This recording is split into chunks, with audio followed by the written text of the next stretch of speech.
back at home again. That's nice. Yeah, you got your regular background behind you. Yeah, I got my regular background back there, my pictures. I don't know how people live up there in Seattle. Like people were saying, "Oh, it's not always this rainy," Rainy. but every time I've been up there, it's been that rainy and cold. So Yeah. it was a wonderful, wonderful time though. You go to the Microsoft MVP RD Summit like once a year, and it was nice that other people were jet lagged for a change instead of me. Usually, I go to a conference and I'm the one who's like all jet lagged, and this time they were the ones who were jet lagged, and And you were on your normal time. That's I was in wonderful. my normal time zone. I was in my normal Yeah, time zone. that's It was great. so wonderful to see my friends and um, get all that. Yeah, Lots that's of lots of great. hugs, lots of feeding my soul. Mm-hmm. So I came back and I had this appointment. This is what helped me choose a topic today. I had this appointment to go in. My dentist said, "I think you might need a root canal. I don't know. You should go see the oral surgeon." Mm-hmm. So, what are they called? They're called an endodontist In or some endodontist endodontist, and something like that. yeah, something like that. So I go in just for the consultation, right? And he said, "Yeah, within 5 minutes." He was like, "Oh, yep, we're gonna need a root canal. It's in fact, I've got some time right now if you want." I had to get really, really brave. I was like, "Oh, okay, sure, yeah." He's like, "I mean, we could make another appointment, but then you have to come back. There has to be, and it's only going to take me like 25 minutes. We'll get in and out." Now, I've had a root canal from him before, and it was very impressive. Like it was 30 minutes as from when I walked into the door to when I walked out of the door. And Oh, this wow. wasn't any different. His staff has been with him forever. Now I've had this oral surgeon, I don't know, 7, 8, 9, 10 years. Um, his staff is absolutely incredible. He's super incredible and just really fast, Mm-hmm. very adept at what he does, extremely Mm-hmm. efficient. He communicates the entire time. So even though was nervous, Mm-hmm. his and so for me, he's an expert, Yeah. right? And he's confident that he's an expert, maybe even a little bit arrogant.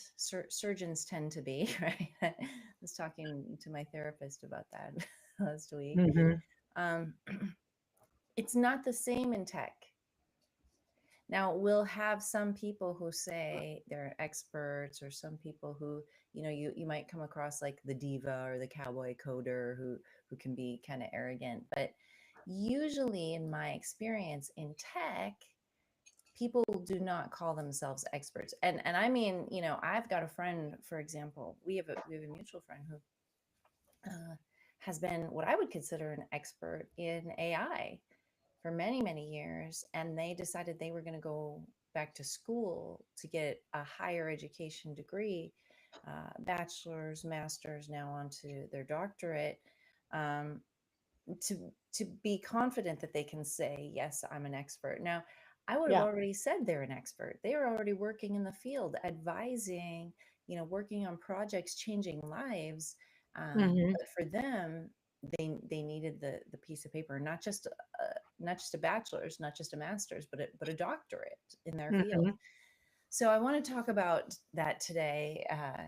Jay, he does a keynote called "Celebrate Your Expert," and Mm-hmm.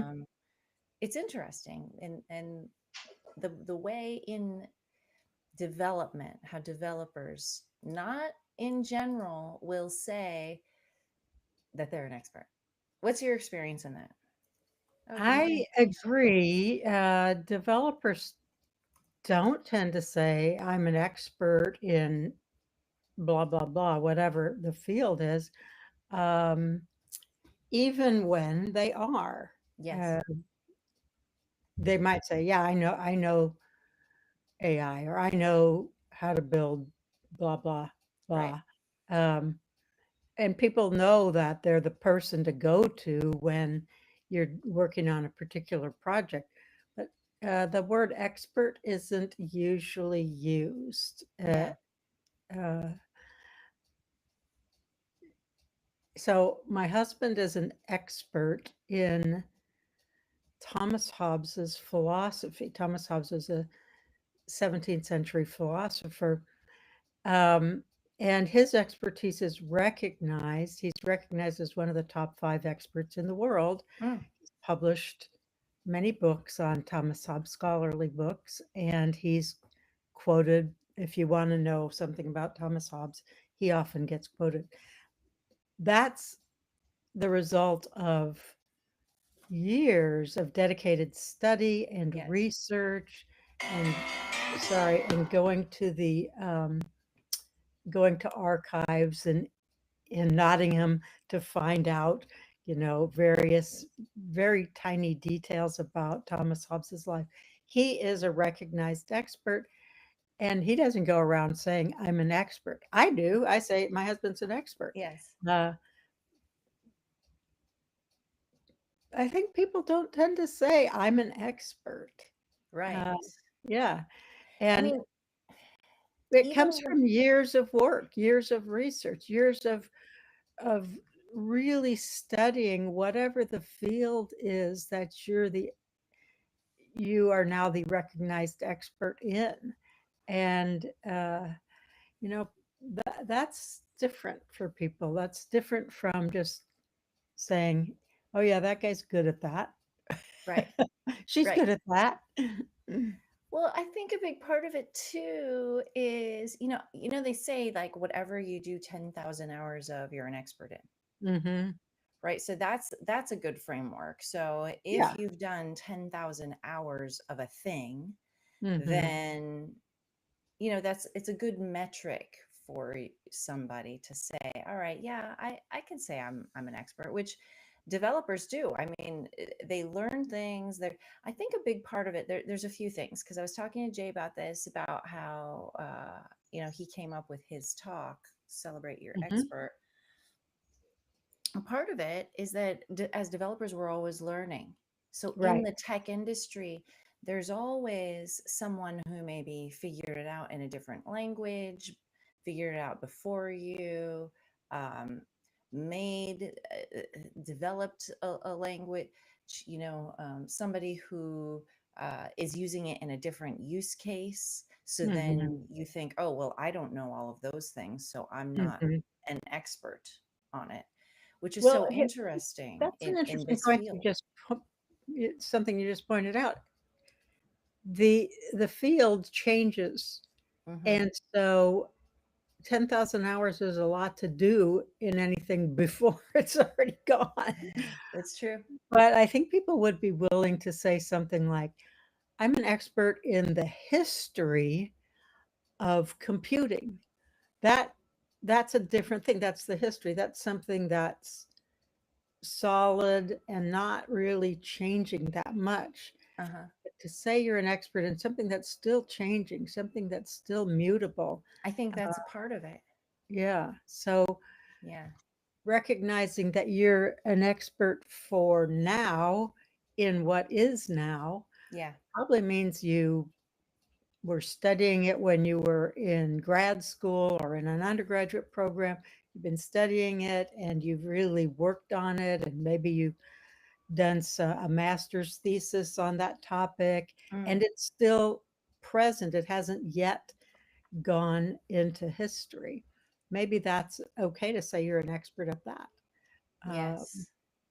The other thing is, a lot of us in tech, people are considered like, there's this stereotypical nerd, right? Or mm, geek.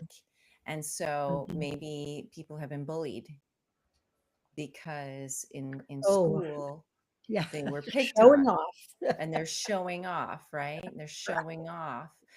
Or Yeah, like in my family, it was, maybe even generational, where the saying was like, don't get too big for your britches, yeah, right? Like, don't be too big for your britches. Like, who are you to stand out?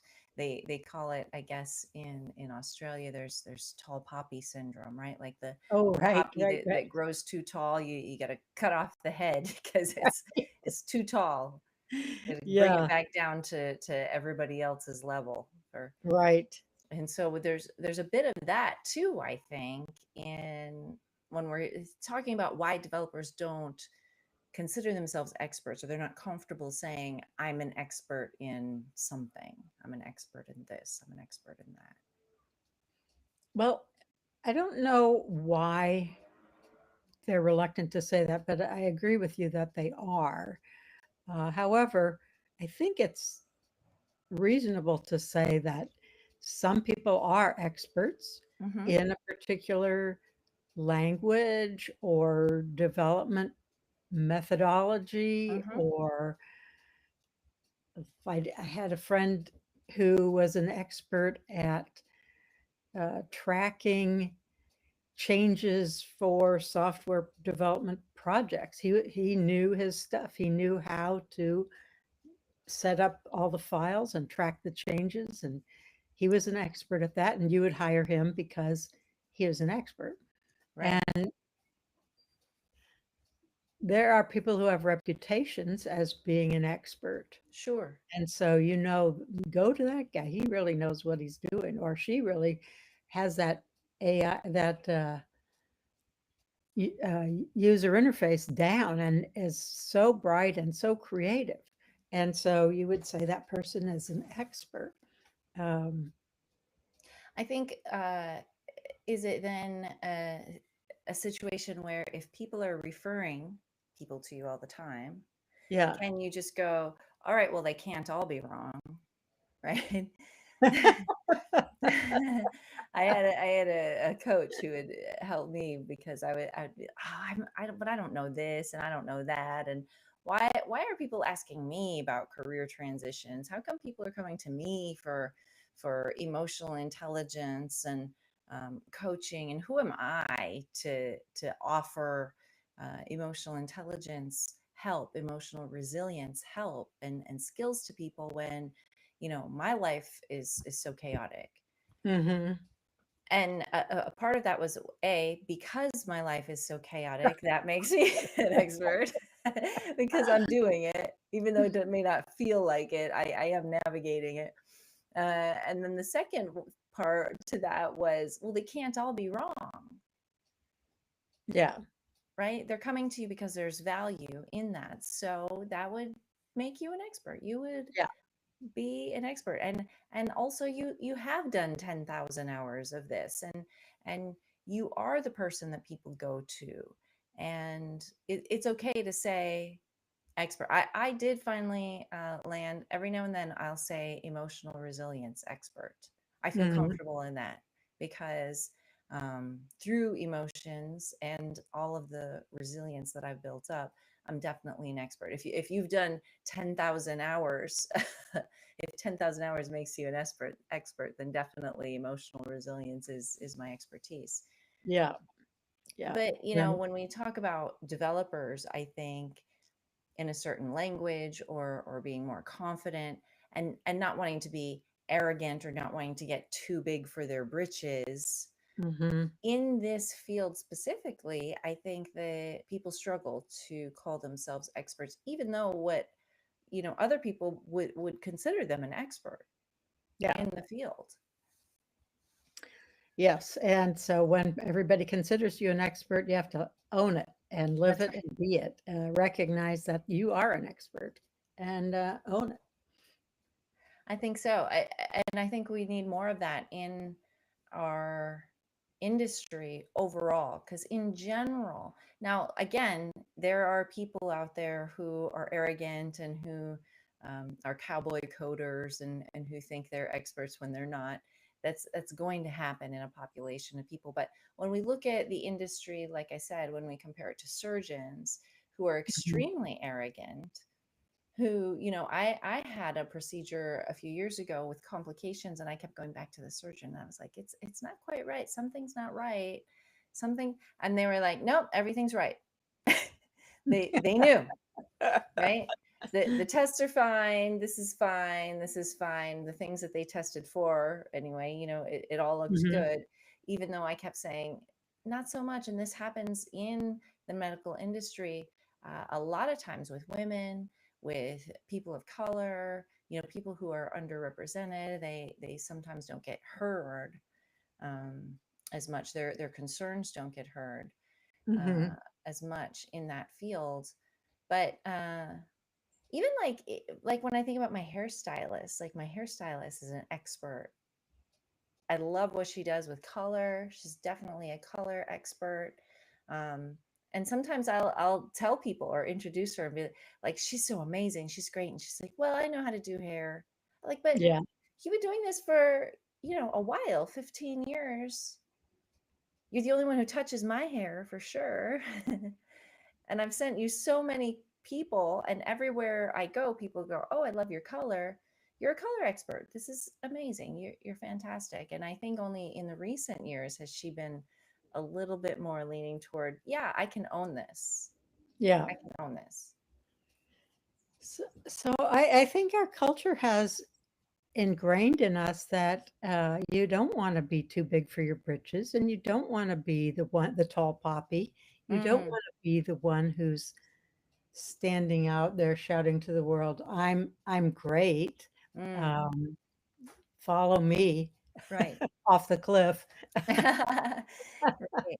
And part of it maybe Because, is cancel culture. Yeah. well, it's not just cancel culture. It's that there's some humility, Mm, and I do think the childhood experience of being teased or mocked. yes. Um, I'd love to look up some of the kids in my elementary school programs who were the best in the class. I Uh-huh. remember having math competitions at the blackboard. It was in the Sure, days sure, of sure. blackboards, and I loved those because, I could sometimes I could beat Jimmy, and sometimes Jimmy could beat me, and I I was excited, and I loved math competitions. Mm-hmm. Um, but I bet the other kids got kind of tired of looking at me and Jimmy up All there right. solving math problems.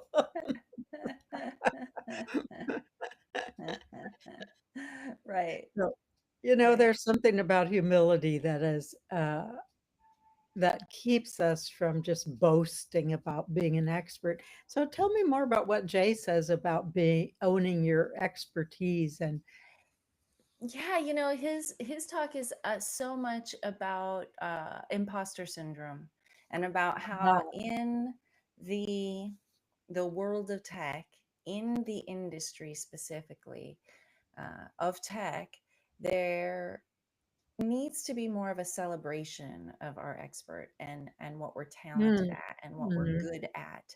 And so if we can stop and think about that, okay, well, am I being humble? All right, there's a sense of humility that's needed. And if you're asking the question, you've got it, right? If you're not asking the question, then you're probably not a very humble person. That's right. uh, yeah. it's the old adage, like if you're asking, "Am I crazy?" then you're probably not, because the crazy person doesn't realize that they're crazy, right? So having that self awareness and that mindfulness is important. Also, if you do something for 10,000 hours, you're an expert, right? You've done it, you've repeated it so many times. There are probably not a lot of other people out there who have that same experience within the same context as you. Like you said, Mhm. a certain language, a certain application of the technology. The other thing that he talks about is the um, understanding that when we're gifted at something and we're talented at something, that's the thing that we throw away. Ah, no, no, no, everybody can do that, right? Because we take it for granted.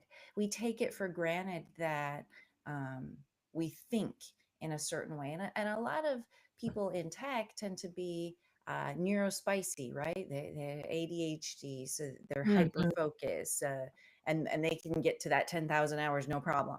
Maybe Yeah. maybe they're on the autism spectrum, and they need to know all the tiny little details and intricacies of something before they even move forward. And Mhm. that makes them an expert. And Yeah.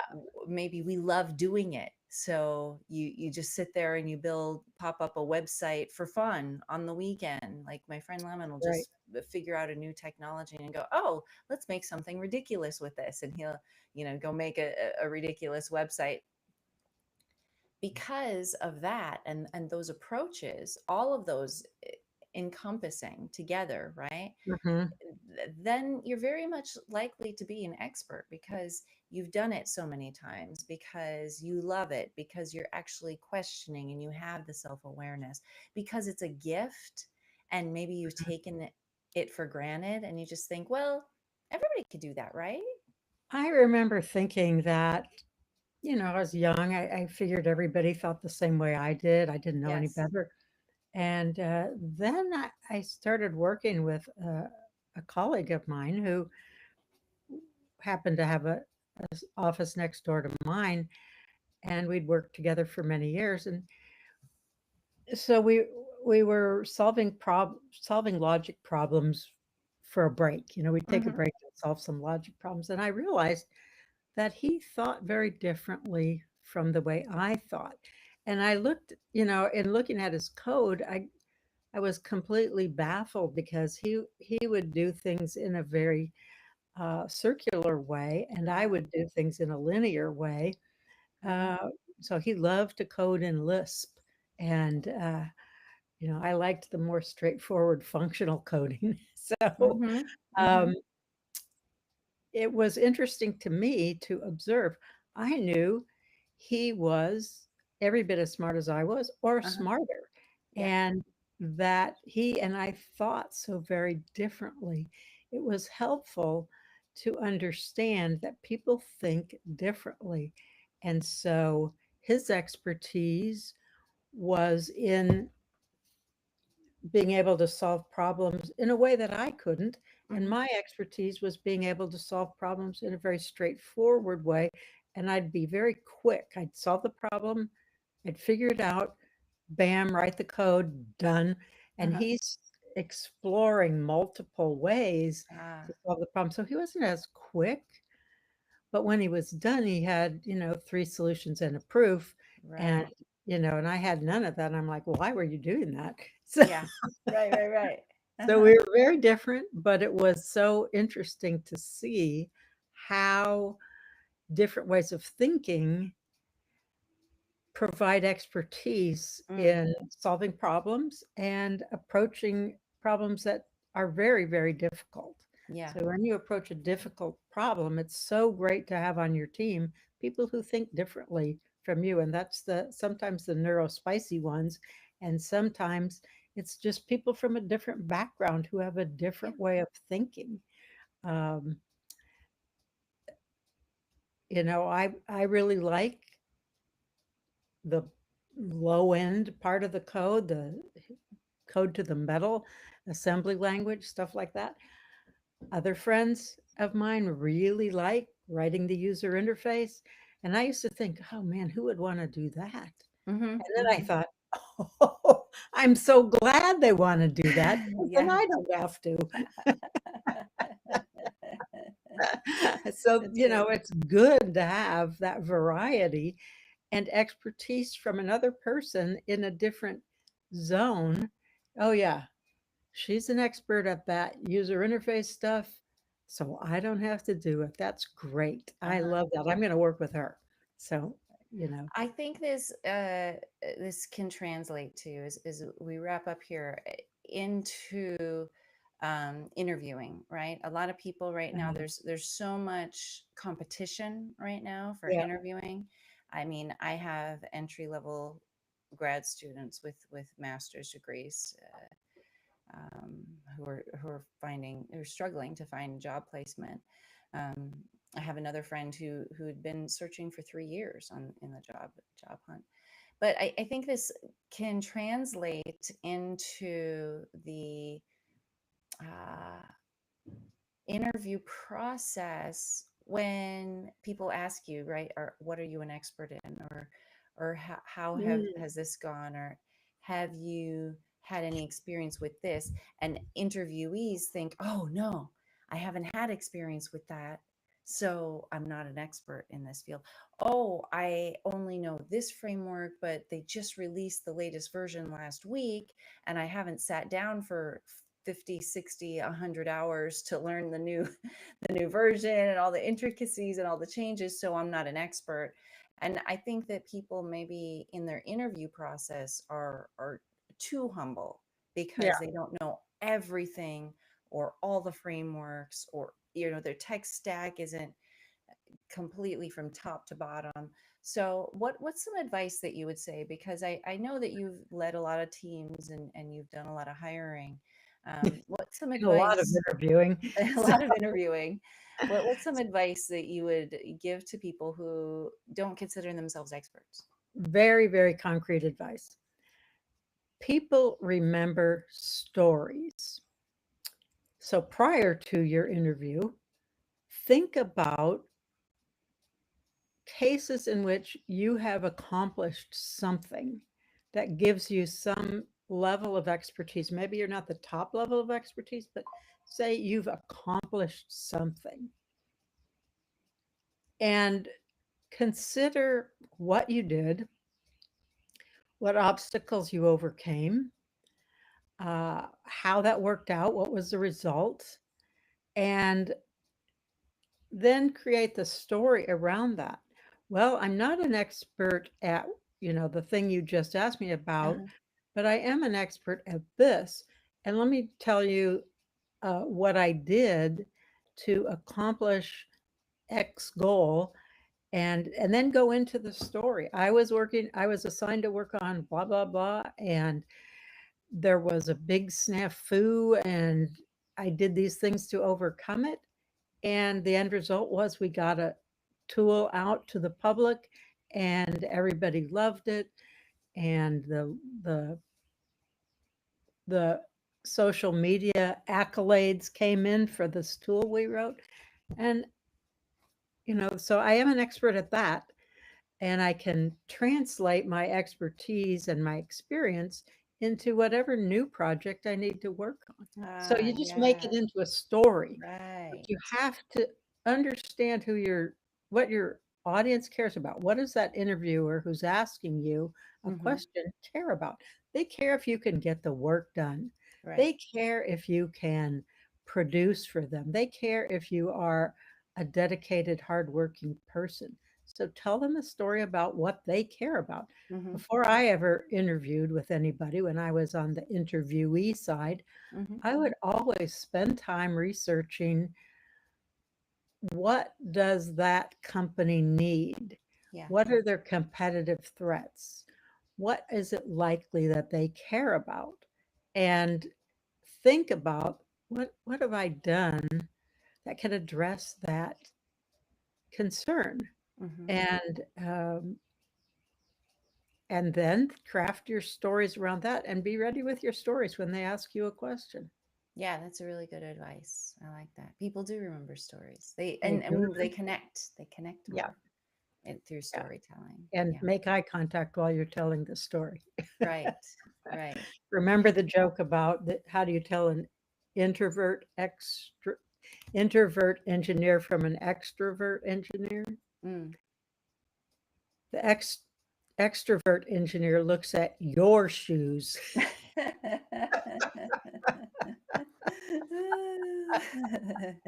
That's true. That's funny. That's funny. Joke for my morning. And yours. Cool. Well, solid advice for interviewing and for being able to show up and to own your expertise and own your talents.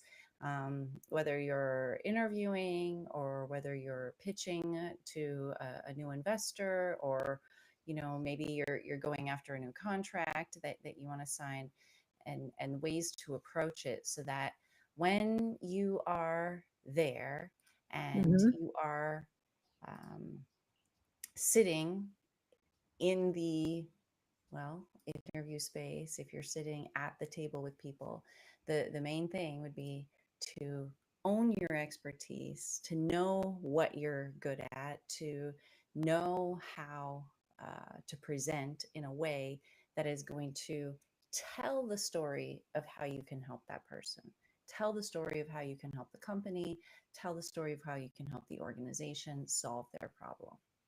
Yeah. Yeah, it's good. Great advice from an expert. Yeah. You.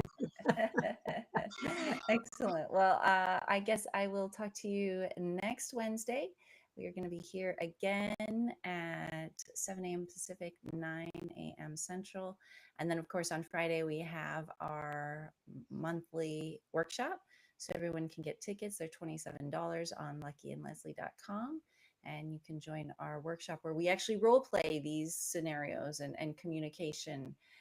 So you can practice. You can practice interviewing. You can practice how to be a better leader, how to be somebody who leads from within if you work within a team and you're not a Yeah. leader. All Excellent. right, Christina, Cool. good Have a talking good to you day. this morning. Yeah. We'll see you See you later. guys around the bend. Bye. Bye-bye. Cool. That went well. Yeah, wonderful. Yay.